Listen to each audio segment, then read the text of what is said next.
Jadi sepanjang teman-teman masih melakukan cara-cara seperti ini, kami bisa pastikan peternakan teman-teman pasti akan gagal total. Kenapa kami bisa mengatakan seperti itu? Ya karena memang sudah kami alami sebelumnya. Jadi kami di sini sebagai konten kreator tidak hanya menyuguhkan untuk hal-hal yang menguntungkan bagi kalian atau cara beternak yang baik, tetapi kita juga menyampaikan apa-apa saja terkait dengan peternakan entok yang sekiranya merugikan bagi kalian. Artinya, jika memang itu sudah kami buktikan di peternakan kami dan hasilnya minus, maka saya harap teman-teman jangan sekali-kali mencobanya. Halo, selamat sore. Assalamualaikum warahmatullahi wabarakatuh. Jumpa kembali di channel Rusky Pikatra, salah satu channel yang akan tetap setia untuk membahas seputar peternakan entok. Apa kabar kalian semua hari ini? Mudah-mudahan kalian semua senantiasa diberikan kesehatan serta keselamatan. Amin. Baik, teman-teman dan sahabat semua, pada video kali ini kita akan kembali membahas terkait seputar peternakan entok. Nah, lebih tepatnya kali ini kita akan membahas terkait bagaimana supaya peternakan entok kita bisa cepat berkembang. Dan satu hal untuk kalian paham bahwa untuk cepat berkembang dalam usaha peternakan entok, salah satu faktor yang menentukan adalah produktivitas daripada indukan. Bagaimana indukan kita ini produktif di dalam menghasilkan DOE. DOE akan kita dapat ketika indukan tersebut lancar di dalam memproduksi telur. Dan untuk teman-teman pahami bahwa pembahasan kali ini adalah pembahasan untuk ternak pembibitan. Jadi kita agak sedikit lupakan terlebih dahulu untuk sistem pembesaran. Kita fokus ke pembibitan, teman-teman. Jadi kita akan sedikit sampaikan sesuatu hal yang terlihat sangat sepele tetapi ini fatal akibatnya. Apa itu? Yaitu tentang perbandingan antara pejantan dengan betina. Kenapa ini mesti kita bahas? Karena memang sampai kepada saat ini masih banyak sekali pengalaman-pengalaman para pemula yang tidak paham tentang perbandingan yang ideal. Mungkin mereka berpikir bahwa perbandingan antara pejantan dan betina itu tidak terlalu berpengaruh terhadap produktivitas daripada entok itu sendiri. Padahal ini sangat menentukan, teman-teman. Salah satu contohnya adalah seperti ini.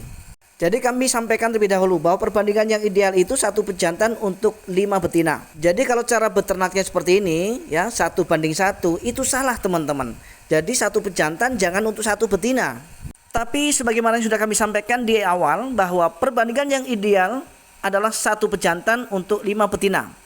Lantas kemudian apa yang akan terjadi atau dampak apa yang akan terjadi ketika kita menggunakan perbandingan 1 betina 1 pejantan? Yang sah atau yang real dan fatal akibatnya adalah pada saat indukan entok kita sudah berhasil memproduksi telur atau sudah bertelur dan masuk masa mengeram, itu nanti pasti akan diganggu oleh pejantan karena tidak ada betina lain. Dan itu pasti terjadi, teman-teman ya, tidak tanggung-tanggung. Pejantan ini terkadang justru malah ikut naik ke petarangan ya. Naik ke petarangan tujuannya adalah untuk minta kawin dari betina karena memang tidak ada indukan lain di situ. Ya teman-teman. Nah kemudian akibatnya apa dengan sering terganggunya indukan entok kita dalam proses pengeraman ini?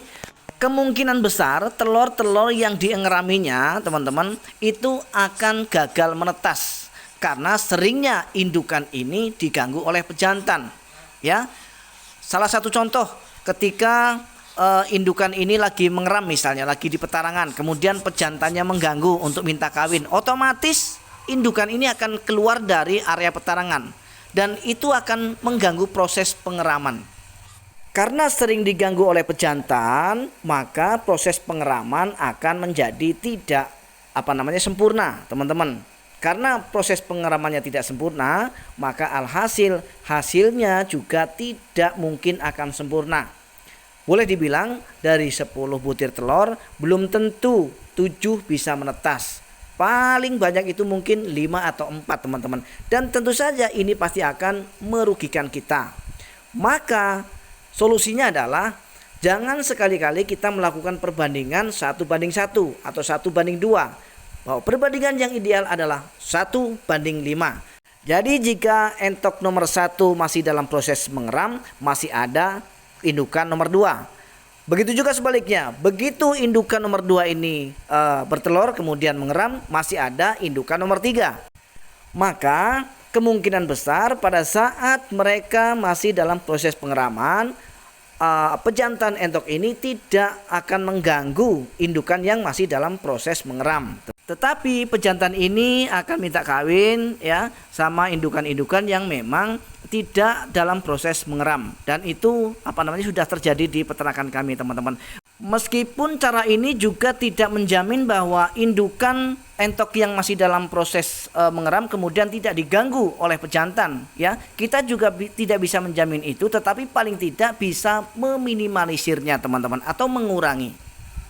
Baik teman-teman, itulah poin yang kita bahas kali ini. Mudah-mudahan bisa membantu, bisa menginspirasi, serta bermanfaat, khususnya adalah untuk kita semua sebagai peternak entok rumahan. Akhirnya saya Rusky Bikatra undur diri, mohon maaf atas segala kekurangan. Mudah-mudahan kita masih diberi kesempatan kembali untuk berjumpa esok hari dengan pembahasan-pembahasan yang baru. Assalamualaikum warahmatullahi wabarakatuh. Salam ternak, salam satu hobi, dan salam sukses untuk kita semua.